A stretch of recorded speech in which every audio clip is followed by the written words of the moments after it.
여러분 안녕하십니까? 뉴스라이브 문을 엽니다. 근로자가 맞을까요? 노동자가 맞을까요? 이 근로자라는 말은 일제시대의 잔재물인데 반해 노동자는 자신이 주체가 돼서 노동을 하나의 권리로 보기 때문에 노동자라고 불러야 한다는 게 노동계의 주장입니다. 단어 하나에 이렇게 다른 의미가 있는지는 몰랐지만 주 52시간 근무와 국회에 묶여있는 탄력근로제, 최저임금법 등 노동계의 산적한 현안 해결은 시급한 문제입니다. 근로제 날을 하루 앞둔 4월 30일 뉴스라이브 지금부터 시작합니다. 오늘의 헤드라인입니다. 서울 복합발전소 주민편익시설 건립특위가 편익시설 부지를 한강변 지상부 이전으로 검토하고 있습니다. 재개발이 추진되고 있는 중화 1구역과 정비구역 해제를 추진하는 중화 2구역 사이에서 일조권 침해를 둘러싼 논쟁이 벌어지고 있습니다. 200년 동안 공개되지 않았던 국내 3대 정원인 성락원이 임시 공개됐습니다. 서울 한복판에서 연못과 정자 등 풍광을 감상할 수 있습니다. 4.27 판문점 선언 1주년을 기념하기 위한 DMZ 인간띠 있게 행사가 열렸습니다. 강화도부터 고성까지 수십만 시민이 손을 맞잡았습니다.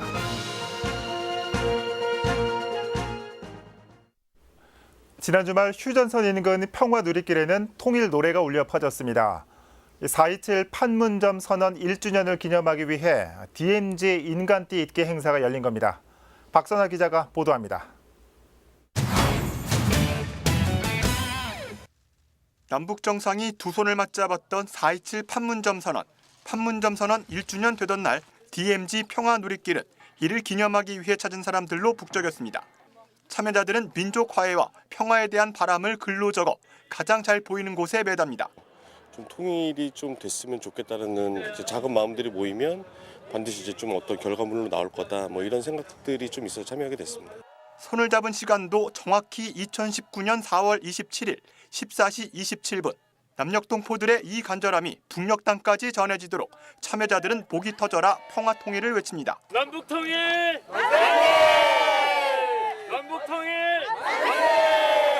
아직은 신기루 같은 통일이지만 하루라도 빨리 서로 오갈 수 있는 길이 열리길 바랍니다. 육로로 북한 땅에 많이 가보고 싶습니다. 백두산도 가보고 싶고 우리가 학교 다닐 때 배웠던 괴마고원이라든가 평양 시가지, 그다음에 신의주 많이 가보고 싶습니다.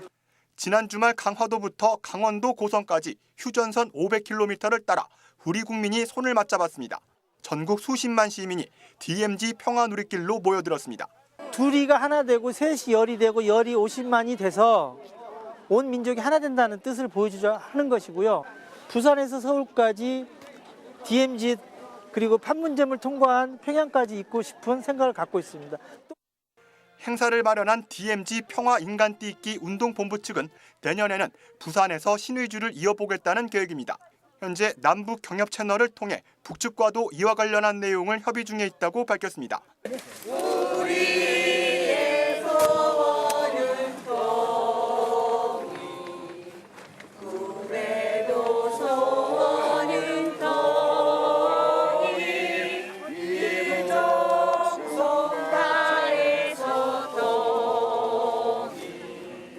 딜라이브 서울 경기 케이블 TV 박선아입니다.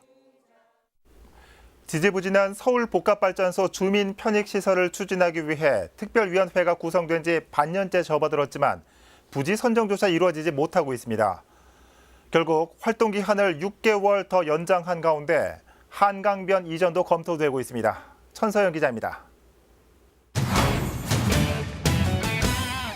마포구의회가 서울 화력발전소 주민 편익시설 건립 특별위원회 활동 기한을 연장했습니다. 당초 4월 말 종료 예정이었던 특별위원회가 10월까지 활동할 수 있게 된 겁니다. 문화체육관광부와 국회 등을 방문해 의견을 전달하고 7차에 걸친 회의를 진행했지만 결론을 내지 못했기 때문 주민 편익시설의 최종 위치를 두고 문체부와 구의원, 국회의원과 마포구 등 이해 당사자 간의 이견이 컸던 겁니다. 부지 선정이 확정이 돼야 되는데 그 부분에 대해서 약간 좀 미진한 부분이 있었기 때문에 특별위원회 위원님들의 총론으로 인해서 회의를 거쳐서 2019년 4월부터 6개월간 더. 한편 특별위원회는 주민 편익시설 위치와 관련해 최근 중론도 모은 것으로 알려지고 있습니다. 지난 2일 문체부와 중부발전, 통합설계사 등이 참여한 설명회 자리에서 기존 토종로변이 아닌 한강변 이전안으로 위원들 간 큰 틀의 의견을 모았다는 것. 당시 통합설계사 측은 한강변 이전 시 지하가 아닌 지상부 건설로 가닥 잡아 설명했습니다. 한강변을 옮겼을 때 한강 조망권이 충분히 보장될 수 있는 지하 2층, 지상 3층 건물로 짓겠다라는 계획을 우리 마포구 의회 특별위원회로 자료를 보여주고 설명을 해줬기 때문에 그 부분에 있어서 우리 특별위원회 위원님들이 많이 좀 긍정적으로 보신 것 같아요. 활동 기한이 연장된 특별위원회는 조만간 회의를 열어 편익시설의 최종 부지를 확정해 마포구에 통보할 예정입니다. 이후에는 그 안에 어떤 시설을 넣을지 내용에 대해서 고민하겠다는 계획입니다. 딜라이브 서울경기 케이블 TV 천선입니다.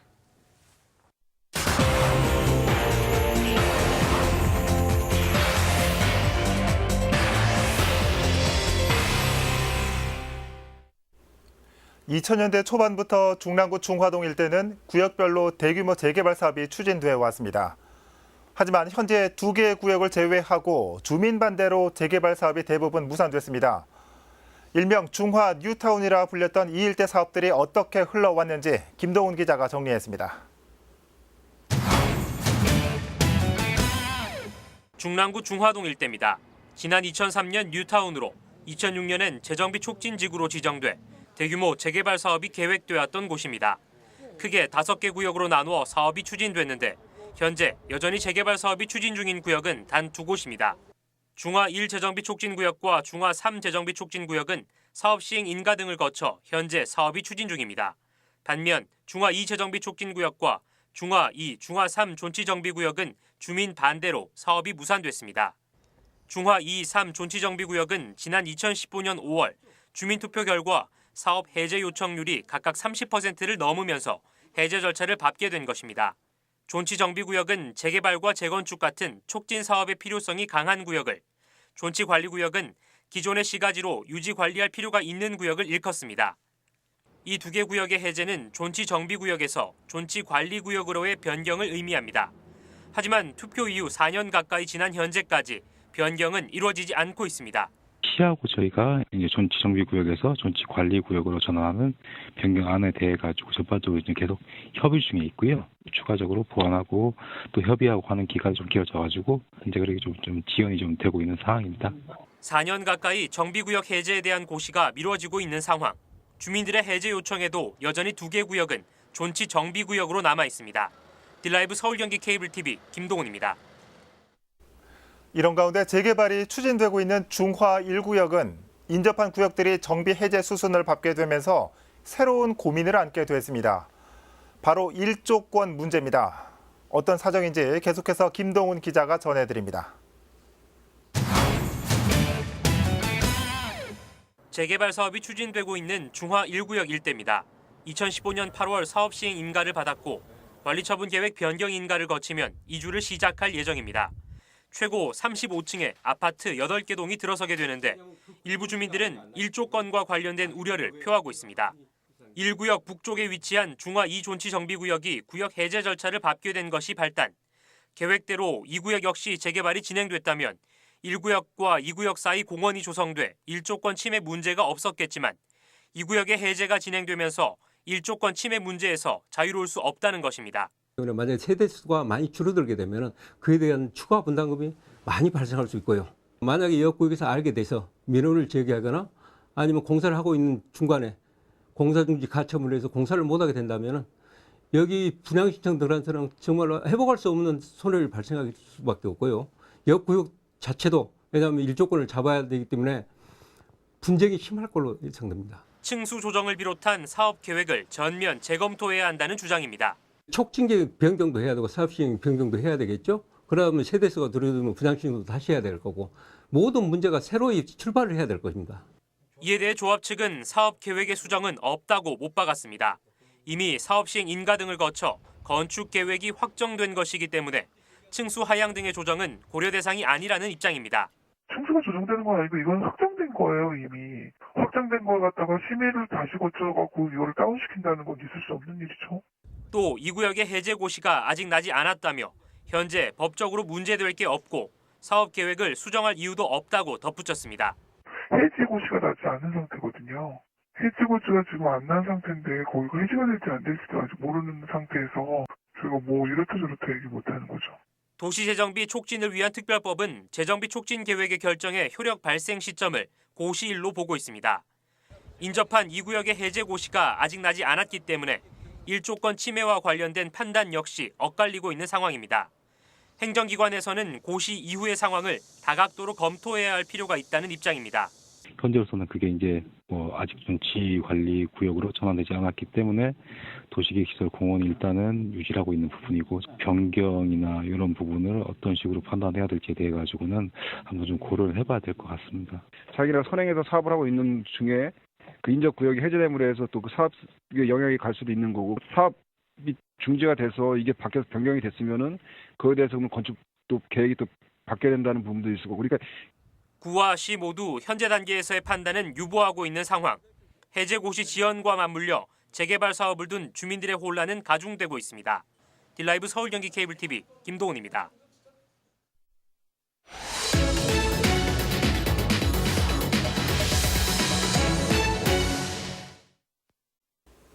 국내 3대 정원으로 꼽히는 성락원이 시민에게 임시 공개됐습니다. 200년 동안 베일에 꽁꽁 쌓였던 모습은 과연 어떨까요? 지금 이 시각 저희 취재기자가 성락원에 나가 있습니다. 바로 연결해 봅니다. 이승준 기자. 네, 저는 지금 성락원에 나와 있습니다. 네, 이 기자 뒤로 아주 수려한 자연 경치가 보입니다. 이 성북동이라고 생각하기에는 힘들 정도인데 그곳 모습 먼저 전해주실까요? 네, 이번 임시 개방을 통해 성락원이 200년 만에 처음으로 일반에 공개됐습니다. 그래서인지 훼손되지 않은 조선시대 전통 정원의 모습을 그대로 간직하고 있는데요. 예. 지금 제 옆에는 영벽지라는 연못이 있습니다. 인공적인 부분을 최대한 줄이고 자연의 모습을 그대로 살린 조선시대 전통 정원의 특징을 간직하고 있는 곳입니다. 영벽지 바위에는 장빈가라는 글귀가 새겨져 있습니다. 예. 이는 고드름이 매달려 있는 집이란 뜻으로 조선시대 대표 예술가인 추사 김정희가 쓴 친필로 추정됩니다. 예. 이외에도 곳곳에 선비들이 풍류를 즐기는 흔적이 남아있고 연못과 나무가 어우러진 자연이 빚어낸 경치가 펼쳐져 지금 이곳이 도심 한복판이라고 생각하기 어려울 정도입니다. 예, 그렇네요. 이런 아름다운 모습 때문에 이 국내 3대 정원으로 꼽히지 않았나 싶습니다. 성락원은 어떤 곳인지 설명 좀 해주시죠. 네, 성락원은 1790년대 조성된 조선시대 전통 정원입니다. 성 밖에서 자연의 즐거움을 누린다라는 뜻을 가진 성락원은 예. 조선 철종 때 이조판서를 지낸 심상은의 별장이었다가 고종의 아들 의친왕이 넘겨받아 35년 동안 별궁으로 사용됐습니다. 의친왕은 독립의 의지가 매우 강했던 인물이기도 한데요. 그래서 이곳 성락원을 독립운동의 근거지로 사용하기도 했습니다. 해방 이후 성락원은 2008년에 국가지정문화재 명승으로 지정됐고 담양 소세원, 보길도 부용동과 함께 한국 3대 정원으로도 꼽히고 있습니다. 예. 자, 이 화면 보니까 이 많은 분들이 관심을 가지실 것 같은데 임시 개방이라고요. 그럼 이 관람은 언제까지 또 어떻게 할 수 있습니까? 네, 이번 성락원 임시 개방은 오는 6월 11일까지 열린다고 합니다. 매주 월요일과 화요일 그리고 토요일에 하루 7회, 회당 20명씩 관람할 수 있는데요. 예. 관람 신청은 한국가구박물관에서 사전 예약을 통해 진행됩니다. 현재 성락원은 복원 사업이 진행 중인데요. 복원이 완료되는 내년 가을쯤엔 정식 개방될 것으로 보입니다. 지금까지 성락원에서 전해드렸습니다. 네, 이승준 기자 잘 들었습니다. 조선시대 선비들이 풍류를 즐겼던 전통정원 도심 한복판에서 만나보시죠. 저희 취재기자 말로는 서두르셔야 할 것 같다고 합니다. 임시 개방에 들어간 국내 3대 정원 성락원 연결해봤습니다.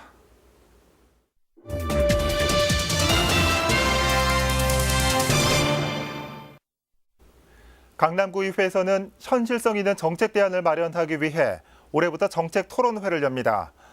첫 번째 토론회의 주제는 사교육 1번지에서 인성교육 1번지로 강남구에서 추진하는 인성교육 사업에 대한 논의가 이루어졌습니다. 지혁배 기자입니다. 강남구에서는 올해 79개의 유치원과 초중고 학생을 대상으로 인성교육 프로그램을 지원합니다. 이웃과 인사하기 캠페인을 포함해 음악과 예술, 체육 활동을 통한 인성교육에 8억 원 규모의 예산이 투입됩니다. 이와 관련해 강남구 의회에선 사교육 1번지에서 인성교육 1번지를 주제로 첫 정책 토론회를 마련했습니다. 앞으로 실질적인 정책의 대안을 토론회를 통해서 도출하고 또 국민 여러분들께 직접적인 정책으로 와닿을 수 있는 정책의회로 최선의 노력을 다하겠습니다. 토론회에는 한국자치발전연구원 김한재 원장을 좌장으로 산업계와 학계, 의원들이 토론자로 참여했습니다. 소진강 가천대 교수는 주민들의 신뢰가 바탕이 된 인성교육 모델을 갖추기 위해 주민 공동체 형성과 참여 기반 협치 환경 조성이 필요하다는 의견을 제시했습니다. 토론자들 역시 지속 가능한 인성교육의 필요성에 대한 논의를 이어갔습니다. 울며 겨자 먹기식으로 이렇게 한다 이런 얘기죠. 그래서 실질적으로 대학도 인성이라는 과목을 중시하는 그런 제도가 되게 되면 아마 강남에 1,400여 개 정도의 학원이 인성학원이 생기지 않을까. 능력 있는 친구들이 이 안에서 인성이라는 것까지 갖춘다라면 정말 우리나라가, 우리 사회가 정말 건강한 리더를 양성하는 건강한 리더들이 정말로 만들어지는 사회가 되지 않을까라는 생각이 들거든요. 강남구의회는 앞으로 지역 현안과 관련한 주제를 선정해 연간 2회 정도 정책 토론회를 마련할 계획입니다. 딜라이브 서울 경기 케이블 TV 지역배입니다.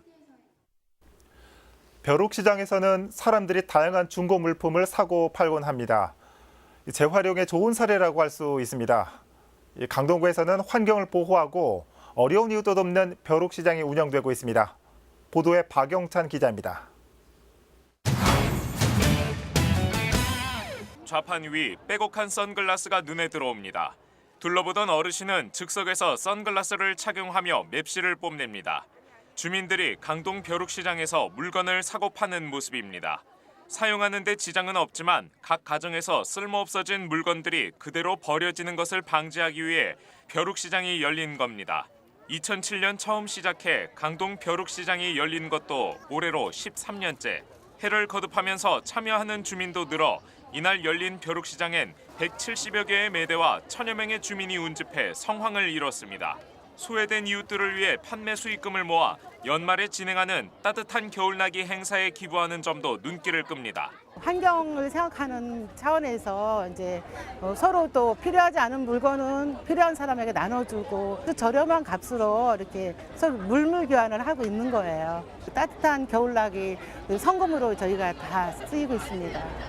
벼룩시장 한 곳에선 독거노인에게 도시락을 전달하기 위해 인근 중학교 학생 10여 명이 별도의 매대를 차리고 나눔의 손길에 힘을 보탰습니다. 수익금을 그 도시락을 만들어서 그거를 독거노인 분들한테 도시락을 나눠드리고 하면서 재미도 느끼고 좋았어요.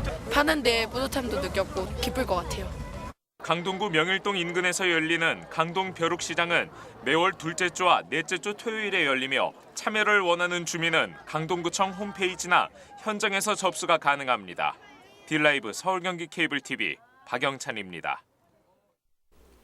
딜라이브와 아프리카 TV가 함께하는 코리아 3대3 학생 농구 리그 일정이 중반을 넘으면서 열기가 더욱 뜨거워지고 있습니다. 우승을 향한 10대들의 도전을 카메라에 담았습니다. 엄정규 기자입니다. 경기 종료 10초 전 점수는 단 한 점 차. 코트 위 선수들의 움직임은 더욱 격렬해지고 결국 동점이 된 경기는 연장을 향합니다. 일진일퇴의 공방 속에 승점을 따낸 BJ 오나팀의 선수들은 우승을 향한 강한 의지를 드러냅니다. 제가 원래 우승 후보인데 그래서 막 예선 탈락하고 준결승에서 좀 어이없게 져가지고 좀 이제는 좀 제대로 멘탈 잡고 전부 다 우승을 노리고 있습니다. 리그가 중반을 넘어서면서 대회에 참가한 6개 팀의 전력도 상승하고 있습니다. 경기를 치를수록 동료와의 호흡이 좋아지다 보니 공수에 걸쳐 좀 더 짜임새 있는 경기가 진행되고 있는 겁니다. 여기에 각 팀의 구단주 겸 선수인 인기 BJ와 팬들의 응원은 농구 코트를 더욱 뜨겁게 달구고 있습니다. 전 경기 즐겁게 마무리한 것 같고요. 이겨서 기분 더욱 좋은 것 같습니다. 성인들뿐만 아니라 학생들도 이런 대회가 있어가지고 좋은 경험하게 되는 것 같아서 좋은 것 같고요. 우승하고 싶습니다. 우승이라는 목표를 향해 전진하는 10대 아마추어 선수들의 집념으로 가득한 코리아 3대3 학생 농구리그. 치열한 예선 리그가 마무리된 가운데 오는 5월 18일 결승 토너먼트를 앞두고 있습니다. 딜라이브 서울경기 케이블TV 엄종규입니다. 강남구와 딜라이브 강남 디지털 OTT 방송은 5월부터 저소득 1인 가구 700여 명을 대상으로 안보 확인 서비스를 시범 운영합니다. 이에 따라 정순균 구청장과 임혜동 대표는 지난 29일 강남구청에서 업무 협약을 체결했습니다. 협약 내용은 위기 가구와 고독사 발생 위험 홍보, 고독사 방지 시스템 개발과 구축, 시스템 이용료 지원 공동 추진입니다. TV 안보 확인 서비스는 양방향 미디어 기술이 적용된 TV 셋톱박스를 통해 오랜 시간 TV가 꺼져 있거나 48시간 이상 TV가 켜져 있을 경우 이를 관할 동주민센터 사회복지사가 웹을 통해 확인하는 방식입니다. 대상자는 딜라이브 강남 디지털 OTT 방송을 무료로 이용할 수 있습니다. 서대문구가 어린이날을 맞아 다음 달 4일 어린이 축제를 개최합니다. 이번 축제는 오전 10시부터 오후 5시까지 홍제천 포코마당 일대에서 모두 8개 테마로 진행됩니다. 에어바운스와 미니바이킹 등 놀이기구가 설치되고 온 가족이 함께 참여할 수 있는 사격과 두더지 게임도 진행됩니다. 또 경찰과 소방관 체험을 비롯해 심폐소생술과 천체 관측도 배워 볼 수 있습니다. 한편 서대문 자연사 박물관과 서대문 형무소 역사관은 어린이날 당일에 초등학생까지 무료 입장이 가능합니다.